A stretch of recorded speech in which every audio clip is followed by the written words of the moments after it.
What's going on, Ravens fans? Welcome into an at-home version of the Ravens Rundown. I am your host, Joey Petersen, and we've got some pretty juicy rumors going around on Twitter right now about Micah Parsons and the Baltimore Ravens possibly uniting together.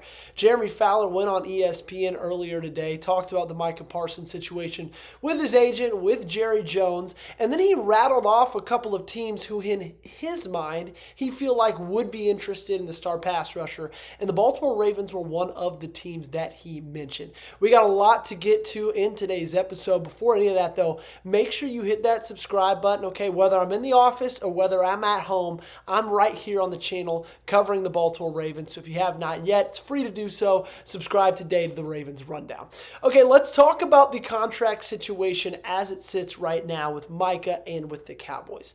A little bit of a recap. So apparently, from Jerry Jones, him and Micah agreed on a deal back around March, okay? And I think at the time it was to make him the highest paid non-quarterback in football.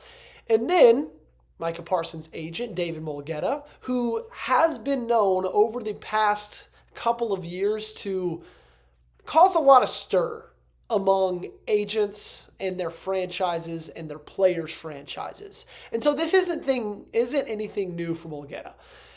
He doesn't want Micah to go forth with a deal, obviously, because he was not in any kind of cooperation in any contract talks with that first agreed on contract with Micah with Jerry, which, I mean, he's his agent. I totally 100% get where he's coming from. He's looking at Micah, he's looking at Jerry, he says, y'all aren't going to sign a deal without me in this conversation, okay? This is my job. This is what I get paid to do. And speaking of getting paid, the more he gets paid, the more I get paid. So whatever you agreed upon, it is not enough because this guy's 26 and he's had no less than 12 sacks for the last, 4 years he's been playing football.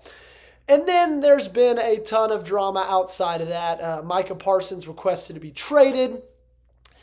Came out with a massive statement on Twitter. Jerry Jones just went on with Stephen A. Smith yesterday and said that, not many great things about David Mulgeta. Said apparently David Mulgeta told him to shove his deal up his ass. And then Mulgeta came out today and said that wasn't true. That never happened. So there's a lot of he said, she said. It feels a whole lot like middle school or high school right now. It's kind of unbelievable that we're dealing with grown men negotiating contracts that will be worth up to $40 million a year. So that's where we sit right now. Everybody seems upset with each other. And then, after Jeremy Fowler mentioned that today, Micah Parsons posted on his Instagram story a quote from Edgar Allan Poe.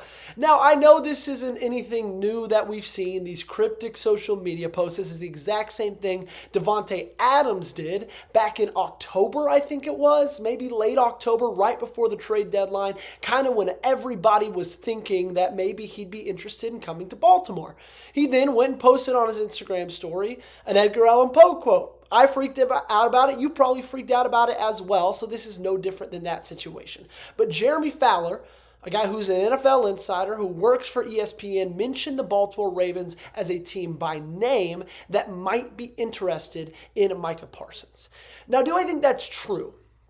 Yeah, probably. I would not see a world where not everybody's interested in Micah Parsons. Like, it doesn't surprise me that Baltimore is interested.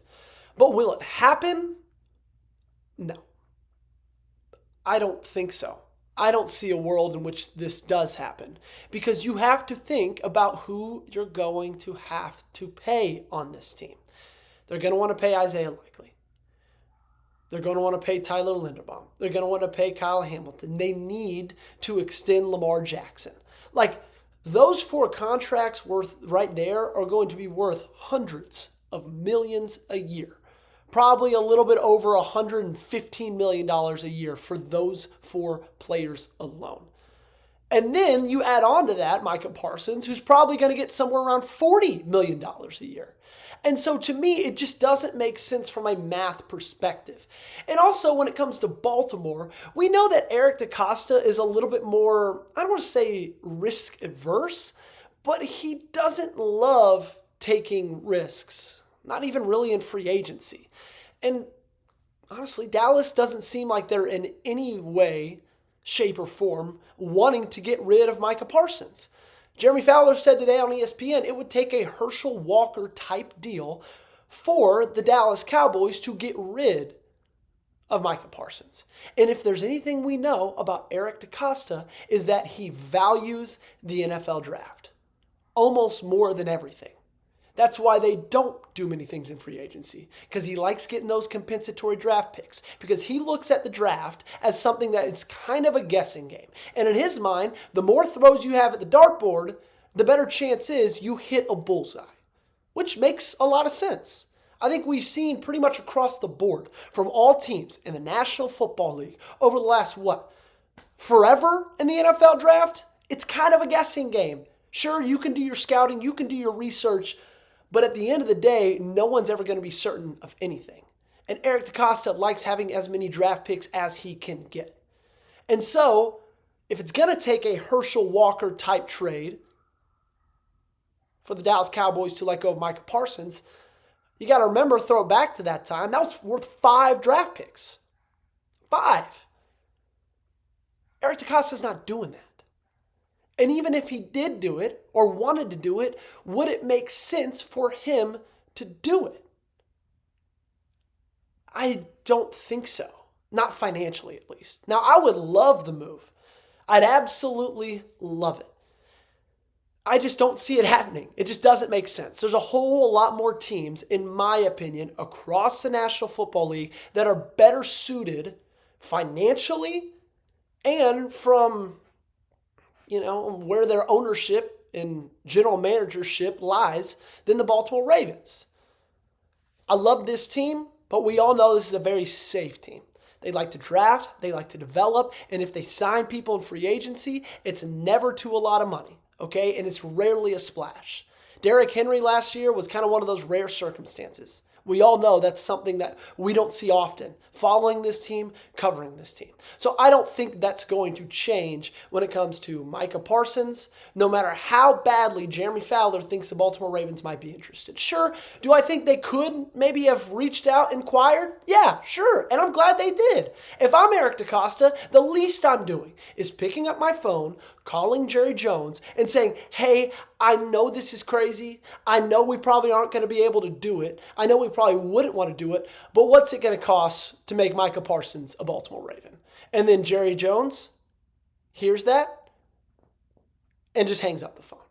Because, in my opinion, this is a deal that's going to get done. We see this happen all the time with Dallas. We saw it back in 2019 with Ezekiel Elliott. And guess what? They forked over a $60 million contract, 4 years, $15 million a year. At the time, one of the biggest for a running back, if not the biggest, in the National Football League. We saw it last year with Dak Prescott. They thumbed out $60 million a year, and they waited till the day of the first game to do it. CeeDee Lamb missed all of training camp last year for Dallas because they waited to get his deal done. And guess what? It got done. This will be no different for Micah Parsons with the Cowboys, okay? I'm not going to sit here and say I can promise you, but I'm pretty dang certain that that's the case. Now, if it's not, sure, if this move gets pulled off somehow, would I be super excited? You bet I would be. Micah Parsons on the Baltimore Ravens with Kyle Hamilton. They said you'd probably have to, Dallas would maybe be interested in getting a young defensive star back. So I don't know who you'd send back. Maybe Nnamdi Madubuike. Maybe Odafe Owe, probably him. He's another guy that's going into a contract year. And so it's just too many moving parts. I don't know if it truly makes sense for Baltimore. But hey, if it happens, I'll have it on Twitter before I have it on YouTube, so make sure you are following me on Twitter. You can find me at Joey Petersen 8. I'll put the link to my Twitter in the comments and description of today's video.